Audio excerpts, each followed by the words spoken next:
Good morning বন্ধুরা। তো সবাই কেমন আছো? নিশ্চয়ই সবাই ভালো আছো, আর ভালো থেকো, সুস্থ থেকো। তো আজকে নীল ষষ্ঠী। তো আজকে বাপের বাড়ি যাওয়ার কথা ছিল।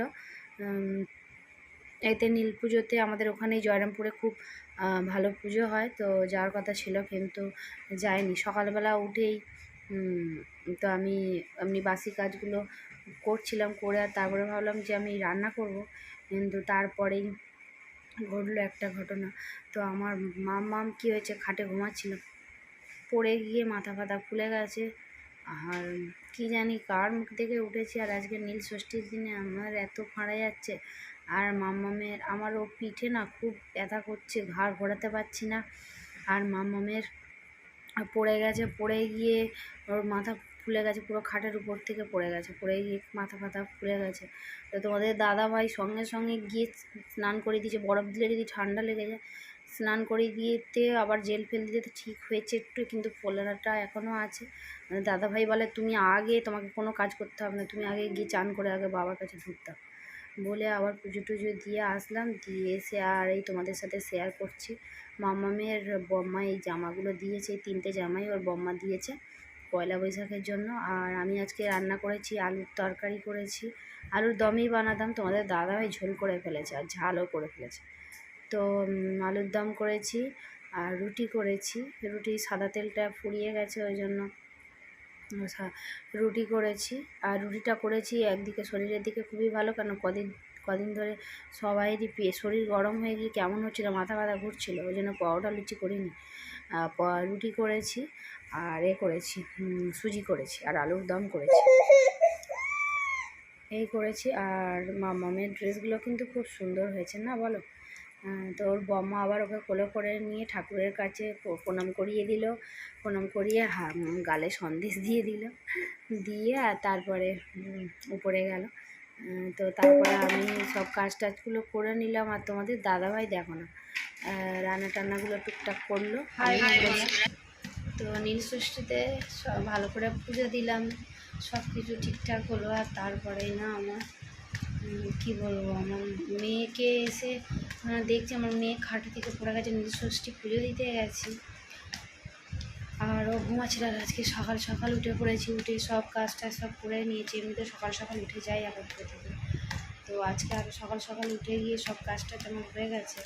কিন্তু তারপরে বাবার কাছে, আমাদের ঘরেই শিব ঠাকুরের আছে, তো শিবটা বাবার কাছে গিয়ে পুজো টুজো দিচ্ছি, দিয়ে আসবো। এসে শুনছি আমার মেয়ে খাটে থেকে পড়ে গেছে। তো পড়ে গিয়ে পুরো মাথা ফুলে গেছে। কালকেও তো তোমাদেরকে বললাম যে দাঁত থেকে রক্ত বেরিয়ে, কেন জানি না এত বাঁধা বিপত্তি আসছে, কেন এত ফাঁড়া আসছে, বুঝে উঠতে পারছি না। কী পাপ করেছি, কী করেছি জানি না।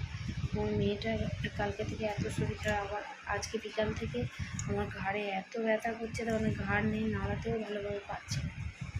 তো আর মাম্মাম পড়ে গেছে, তোমাদের দাদাভাই তো কেঁদে ফেলেছে একদম। ও ঘুমাচ্ছিল ওই ধারেই, খাটের ওই ধারেই ঘুমাচ্ছিল।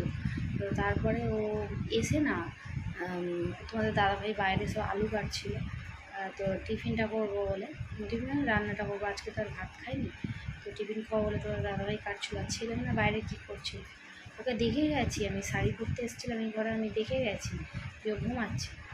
তারপরেই তোমার বেয়ে এসে ওই কোণে ছিল, ঘুম থেকে বেয়ে বাইতে পারিতে, তো হামাগুড়ি দিয়ে এসে পুরো একদম নিচে পড়ে গিয়ে আমার মেয়ে এত কান্না করছে, এত কান্না করছে, আমার যেন ভালো লাগছে না।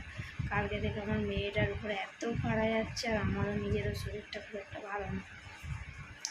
তো শুরু পড়ে যাচ্ছে খাটের উপর থেকে, কী করবো না ভেবে উঠতে পারছি না। তো আমার মা আবার বললো যে তুই ওকে, ও পড়ে যাচ্ছে করছে, তুই দড়ি দিয়ে, তারপরে দড়ি বলতে কি এমনি কাপড়ের পাড় হয় না, ওই পাড় দিয়ে তুই খুশির মধ্যে বেঁধে আর স্টিলের সোফার মধ্যে বেঁধে। আর ওর তোদের দাদাভাই বলে একদম না, আমার মেয়েকে একদম বাঁধবে না। কী ফাড়িয়েছে যে নীল ষষ্ঠীর দিনে বাবার কাছে পুজো দিতে গিয়ে আমার মেয়েটার এরকম এত বড় সর্বনাশ, মাথা পুরো ফুলে আছে, কতটা জেল দিয়েছি অনেকবার করে, ভালো লাগছে না, আমার মনের একদম ভালো না। আর শরীরটাও ভালো না আমার। ওই সকাল থেকে ওই একবার একটা চিন্তা যে মেয়েটা পড়ে গিয়ে মাথাটা ফুলে গেছে, আর আমারও বলো না, বিকেলবেলা থেকে ঘাড়ে এত ব্যথা হয়ে গেছে, ঘাড় ভালো করে ঘোরাতে পারছি না। বাবু মালিশটা করে দিবে, তবে একটু ঘাড় ঘোরাতে পারছি মোটামুটি। এখান থেকে খুব ব্যথা করছে। কী পাপ করেছি জানি না, আমার মেয়েটার উপরে কেন এরকম হচ্ছে জানি না।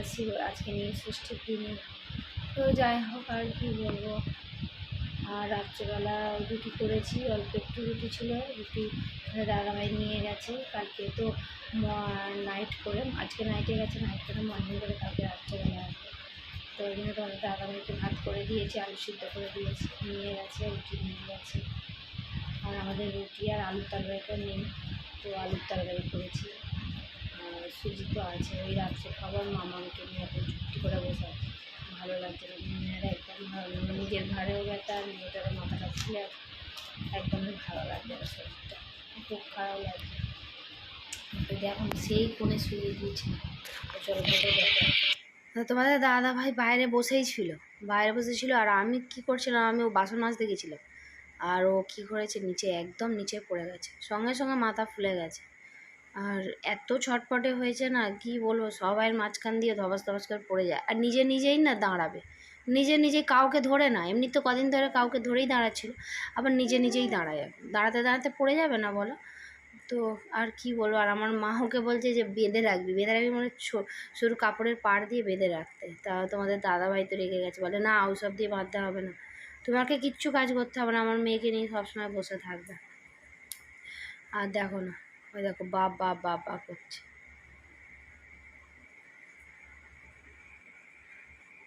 তো আর কি বলবো। তো ভিডিওটা এই পর্যন্ত বন্ধুরা, ভালো লাগলে একটা লাইক করে দিও। তো সবাই ভালো থাকবে, সুস্থ থাকবে। Good night.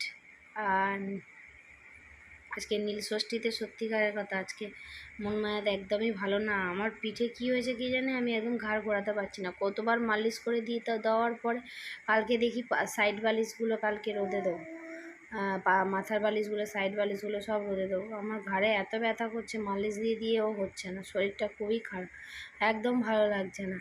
তো রাত্রে ভাবলাম কি করবো, রাত্রেবেলাও একটু আলুর দম করে নেবো, আর কিছু করবো না। তো বন্ধুরা ভিডিওটা এই পর্যন্ত। গুড নাইট, সবাই ভালো থাকবে, সুস্থ থাকবে।